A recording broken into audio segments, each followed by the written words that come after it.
Okay, तो next है आपका डायग्नोसिस फाइंडिंग। ठीक है, ऐसे कौन कौन से हम लोग टेस्ट करेंगे जिससे हम लोगों को ओटेल्जिया का रीजन पता चल सकता है। उसके लिए हम लोग करते हैं डायग्नोसिस फाइंडिंग, जिसमें सबसे पहले हम लोग क्या करेंगे, हिस्ट्री टेकिंग। ठीक है, पेशेंट का हम लोग हिस्ट्री लेंगे कि किसी पॉल्यूटेड वाटर में तो नहीं गया था, कोई शार्प जो आर्टिकल्स है वो कान के अंदर इंसर्ट तो नहीं हुआ था, या फिर कोई एक्सीडेंट, ट्रॉमा, इंजुरी, या फिर बॉडी में कोई और प्रॉब्लम तो नहीं है। ये सारी चीजें हम लोग हिस्ट्री लेंगे, पेशेंट की पास्ट मेडिकल हिस्ट्री लेंगे और साथ ही साथ हम लोग पास्ट सर्जिकल हिस्ट्री लेंगे। ठीक है, और साथ ही साथ हम लोग प्रेजेंट मेडिकल हिस्ट्री और प्रेजेंट सर्जिकल हिस्ट्री भी लेंगे। Next one, physical examination. हम लोग पेशेंट का फिजिकल एग्जामिनेशन करेंगे। मेनली हम लोग ईयर का एग्जामिनेशन करेंगे, खासकर आउटर ईयर का, कि उसमें कोई एबनॉर्मलिटीज, लीजन, पल्स, ड्रेनेज, ये सारी चीजें दिख तो नहीं रही है। ओके, फिर आता है आपका कंप्लीट ब्लड काउंट। हम लोग उसके बाद सीबीसी करवाएंगे। कंप्लीट ब्लड काउंट में हम लोग डब्ल्यूबीसी रेट देखेंगे। डब्ल्यूबीसी ज्यादा है या फिर डब्ल्यूबीसी कम है, उस कंडीशन में हम लोग ये देखेंगे कि उनका जो इन्फेक्शन है वो बढ़ा है कि नहीं बढ़ा है, क्योंकि डब्ल्यूबीसी रेट अगर इंक्रीज हुआ है तो हमको पता चल जाएगा कि बॉडी में इन्फेक्शन है। उसके बाद हमको ये चेक करेंगे कि ये इन्फेक्शन क्यों हुआ है, किस रीजन से हुआ है। उसके लिए हम लोग क्या करेंगे, कंप्लीट ब्लड काउंट करेंगे। ओके, नेक्स्ट जो है आपका वो है आपका डेंटल रेडियोग्राफी। डेंटल रेडियोग्राफी, क्योंकि मैंने आपको एटियोलॉजी में बताया था dental problem. Okay, dental problem की वजह से क्या हो सकता है, ईयर एक्ट हो सकता है, ओटैल्जिया हो सकता है। ओके, तो डेंटल रेडियोग्राफी में क्या करेंगे, एक्सरे यूज करेंगे to low level of radiation. ठीक है, जिसमें रेडिएशन का जो लेवल होगा वो बहुत कम होगा, to identify the problem like cavity या फिर इन्फेक्शन। ओके, मतलब हम लोग डेंटल रेडियोग्राफी में हम लोग क्या करेंगे, लो लेवल रेडिएशन यूज करके हम लोग क्या करेंगे, एक्सरे करेंगे। ओके, जिससे हम लोगों को ये पता चलेगा कि दांत में कोई भी कैविटी या फिर कोई भी इन्फेक्शन प्रेजेंट तो नहीं है। ओके, ये हम लोगों को पता चल सकता है। उसके बाद आता है आपका सीटी स्कैन और एमआरआई। सीटी स्कैन और एमआरआई, इसमें हम लोग क्या करेंगे, यूज मैग्नेट्स यूज करेंगे, रेडियो वेव्स और कंप्यूटर। ओके, ये तीनों चीज हम लोग यूज करेंगे to make detail of pictures inside the body. ठीक है, जिससे बॉडी के अंदर ऐसा क्या हो रहा है, बॉडी के अंदर ऐसा क्या एबनॉर्मलिटीज है, उसका हम लोग को डिटेल मिल सके। उसके लिए हम लोग क्या करेंगे, सीटी स्कैन और एमआरआई करेंगे। ओके, देन आता है आपका ऑडियोग्राफी। ऑडियोग्राफी में हम क्या करेंगे, ये क्या होता है, इट्स अ ग्राफ। ठीक है, ये ग्राफ फॉर्म में रहेगा। So the softness sound a person can hear the different pitches और फ्रीक्वेंसी। जिसमें क्या होता है, देखो ऑडियोग्राफी में क्या होता है, आपका ग्राफ बनेगा। ओके, जिसमें क्या करेंगे, सॉफ्टनेस साउंड जो होता है, एकदम सॉफ्ट साउंड होता है, एकदम ही सॉफ्ट, जो धीमी धीमी म्यूजिक होती है, उस टाइप का सॉफ्ट साउंड को हम लोग क्या करेंगे, पेशेंट के कान में हम लोग सुनाएंगे उनको। ठीक है, फिर क्या बोला, sound a person can hear, जिसको, और उसके बाद हम लोग क्या करेंगे, डिफरेंट पिचेस और फ्रीक्वेंसी। इसमें क्या होगा, जब हम लोग सॉफ्ट साउंड सुनाएंगे पेशेंट को, धीरे धीरे उसका वॉल्यूम थोड़ा सा हम बढ़ाते जाएंगे। जैसे पेशेंट बोला मुझे सुनाई नहीं दे रहा है, हम लोग थोड़ा सा उसका पिच हाई किए, फिर नहीं दे रहा है तो थोड़ा सा हम पिच हाई किए, तो जिसकी वजह से क्या होगा, ग्राफ बनेगा, जिससे हम लोग को मतलब रेशियो आइडेंटिफाई हो पाएगा कि पेशेंट को ईयर में कितना प्रॉब्लम है, ये प्रॉब्लम सीवियर है या फिर नॉर्मल है। ओके, तो ये कंडीशन हम लोगों को ऑडियोग्राफी में पता चल सकता है।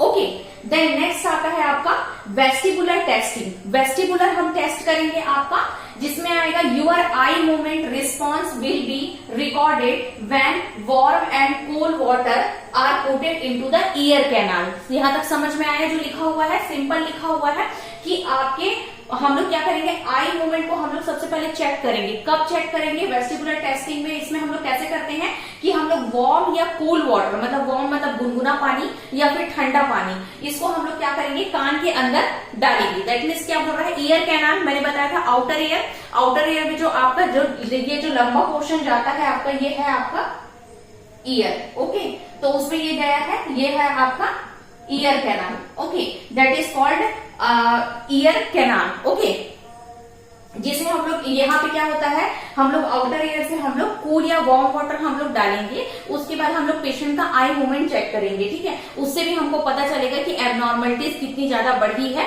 या फिर नहीं बढ़ी है। जिससे क्या होता है कि पेशेंट को अगर सीवियर पेन हो रहा है तो उस कंडीशन में हमको आइडेंटिफाई हो जाएगा ओटेल्जिया का।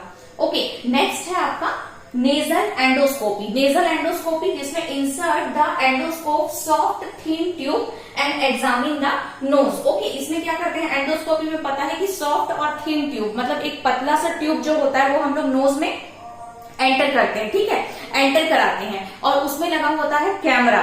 उससे हम लोग क्या एग्जामिन कर पाते हैं हम लोग कि आपके नोज में कोई भी इन्फ्लामेशन या इन्फेक्शन तो नहीं है, क्योंकि अगर वहां पे बैक्टीरिया या वायरस का कॉज होगा तो वो यूस्टेकियन ट्यूब के थ्रू वो कहां जाएगा, मिडिल ईयर में जाएगा और मिडिल ईयर में क्या करेगा, इन्फेक्शन करेगा और मिडिल ईयर में इन्फेक्शन करेगा तो फिर ओटेल्जिया होने के चांसेस काफी ज्यादा बढ़ जाते हैं। ओके, तो ये था आपका डायग्नोसिस फाइंडिंग। डायग्नोसिस फाइंडिंग में हमने हिस्ट्री टेकिंग किया, ठीक है, पेशेंट का सारा हिस्ट्री लिया, present medical history, past medical history, present surgical और पास्ट सर्जिकल हिस्ट्री, ठीक है। फिर हमने फिजिकल एग्जामिनेशन किया, मेनली हम लोग ईयर का फिजिकल एग्जामिनेशन करेंगे, आउटर ईयर का, कि कोई पस, ड्रेनेज, स्वेलिंग तो दिखाई नहीं दे रहा है। फिर आता है complete blood count. Complete blood count में हम लोग WBC रेट चेक करेंगे, जिससे क्या होगा, हमको पता चलेगा कि बॉडी में इन्फेक्शन कितना बढ़ा हुआ है। ओके, नेक्स्ट है आपका डेंटल रेडियोग्राफी। डेंटल रेडियोग्राफी में हम लोग क्या करेंगे, एक्सरे, जिसको हम लोग लो रेडिएशन पे हम लोग एक्सरे करेंगे पेशेंट का दांत का, जिससे क्या हो सकता है, दांत में कोई भी कैविटी या फिर कोई इन्फेक्शन प्रेजेंट तो नहीं है, वो चेक करने के लिए। ओके, नेक्स्ट है सिटी स्कैन और MRI। सिटी स्कैन MRI में क्या होता है, मैग्नेट्स यूज करते हैं, रेडियो वेव्स और कंप्यूटर यूज करते हैं, जिससे हम लोग क्या डिटेल आइडेंटिफाई कर सकते हैं बॉडी के इंटरनल पार्ट का या inside of the body, body के अंदर क्या एब्नॉर्मलिटीज है वो। ओके, नेक्स्ट आता है आपका ऑडियोग्राफी। ऑडियोग्राफी में हम लोग क्या करेंगे, एक हम लोग सॉफ्ट साउंड लेंगे, जिसमें हम लोग हाई और क्या बोलते हैं, हाई और लो फ्रीक्वेंसी का पिच साउंड हम लोग देखेंगे ग्राफ में पेशेंट का, जिससे हम लोग ये पता चल जाएगा कि पेशेंट को कितना सीवियर इन्फेक्शन प्रेजेंट है।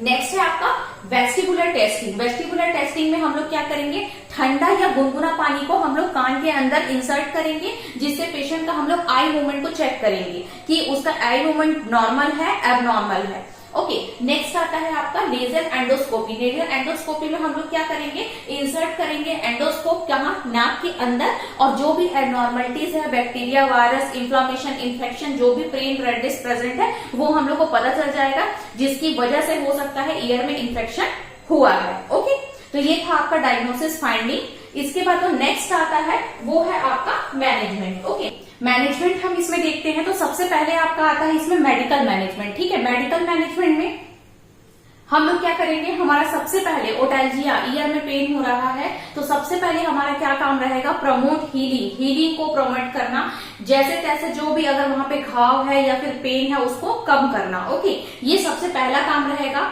सेकेंड वन जो रहेगा वो हम लोग क्या करेंगे, एंटीबायोटिक्स उसे प्रोवाइड करेंगे। एंटीबायोटिक में हम लोग क्या देंगे, एमोक्सिसिलिन देंगे, आपका सिप्रोफ्लॉक्सिन देंगे to treating the various type of infection. ये क्या करता है, आपका बहुत सारे टाइप के इन्फेक्शन को वो क्या करता है, ट्रीट करता है। ओके, फिर साथ ही साथ हम क्या करेंगे, एंटी फंगल ड्रग हम लोग देंगे। एंटी फंगल ड्रग्स हम लोग देंगे जिसमें फ्लूकोनाजोल आता है और सेकंड जो होता है वो आपका आता है नेस्टाइन, ठीक है। अब इसमें दो हम लोग एंटी फंगल ड्रग देंगे, अगर फंगस इन्फेक्शन है तो उससे भी क्या हो सके, वो प्रिवेंट हो सके। ये है आपका मेडिकल मैनेजमेंट। फिर आता है आपका कॉम्प्लिकेशन। कॉम्प्लिकेशन में आपका क्या हो सकता है, मॉस्टोडाइटिस हो सकता है। मॉस्टोडाइटिस में क्या हो सकता है, इन्फेक्शन इन द मॉस्टॉइड बोन, मतलब मॉस्टॉइड बोन जो आपका टेम्पोरल बोन के पास में पाया जाता है, जिसके अंदर मतलब आपके हेयर सेल्स प्रेजेंट होते हैं, वो है आपका मॉस्टॉइड बोन। मॉस्टॉइड बोन में आपका इन्फेक्शन हो सकता है, जैसे कि वहां पे सिस्ट हो सकता है या फिर फ्लूइड का कलेक्शन हो सकता है बैक्टीरिया या वायरस की वजह से, ठीक है। तो ये एक उसका कॉम्प्लिकेशन हो सकता है अगर ओटेल्जिया हुआ है तो। सेकंड जो होता है वो मैलिग्नेंट ओटाइटिस एक्सटर्ना। अगर मैलिग्नेंट ओटाइटिस एक्सटर्ना, मैलिग्नेंट मतलब नॉन कैंसरस सेल, ठीक है, मतलब वहां पे जो सेल्स हैं वो कैंसरस नहीं है, नॉन कैंसरस सेल्स है, जिसमें क्या हो सकता है, severe infection in ear canal and temporal bone, जैसे बैक्टीरिया या फंगाई या फिर मतलब बैक्टीरिया या वायरस। मतलब क्या बोला है, मैलिग्नेंट ओटाइटिस एक्सटर्ना, जिसमें क्या बोल रहा है, सीवियर इन्फेक्शन हो सकता है आपका ईयर कैनाल में। मैंने आपको बताया था एक्सटर्नल ऑडिटरी कैनाल जो होता है वहां पे हो सकता है आपका इन्फेक्शन, और टेम्पोरल बोन बैक्टीरिया और फंगाई, ठीक है। टेम्पोरल बोन में इन्फेक्शन हो सकता है, आपका ईयर कैनाल में इन्फेक्शन हो सकता है, क्या कौन सा रीजन से, बैक्टीरिया या फिर फंगाई के रीजन से। ओके, नेक्स्ट हम लोग देखते हैं आपका नर्सिंग डायग्नोसिस। इसमें क्या क्या नर्सिंग डायग्नोसिस बन सकता है। तो पहला है आपका acute pain related to disease condition. Disease condition की वजह से एक्यूट पेन हो सकता है पेशेंट को।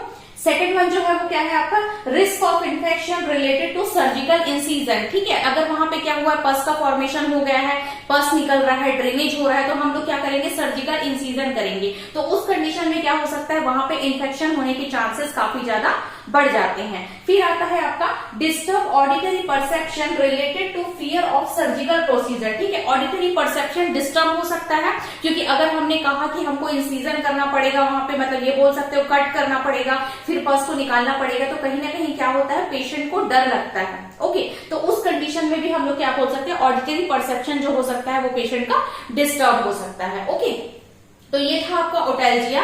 ओटैल्जिया मतलब होता है आपका ईयर एक्ट या फिर ईयर में पेन, जिसका मैंने आपको प्रीवियस क्लास में सारी चीजें बताया था। मैंने साइनॉप्सिस हम एक बार देखते हैं। इंट्रोडक्शन मैंने बताया था ओटैल्जिया का, फिर मैंने टाइप्स बताया था। प्राइमरी ओटैल्जिया होता है और सेकेंडरी ओटैल्जिया होता है। प्राइमरी ओटैल्जिया जो होता है वो क्या होता है, inside the year, infection in inside the year या फिर pain in inside the year, जो कान के अंदर मतलब एक्सटर्नल आपका ईयर होता है या फिर आउटर ईयर होता है, मिडिल ईयर होता है या फिर आपका इनर ईयर होता है। ठीक है, उसके अंदर किसी इन्फेक्शन या इन्फ्लामेशन की वजह से अगर पेन हो रहा है तो that is called primary otalgia. Secondary हमारा क्या होता है, आपका another side of the body, मतलब बॉडी के किसी अदर पार्ट में, बॉडी के किसी अदर ऑर्गन में अगर इन्फेक्शन हुआ है और उस कंडीशन में अगर पेन हो रहा है तो दैट इज कॉल्ड सेकेंडरी ओटैल्जिया। उसके बाद मैंने रिस्क फैक्टर और इटियोलॉजी बताए थे कि अगर क्या हो सकता है, बैक्टीरिया वायरस की इन्फेक्शन की वजह से हो सकता है, कोई आपने कुछ शार्प आर्टिकल्स अगर कान के अंदर इंसर्ट किया है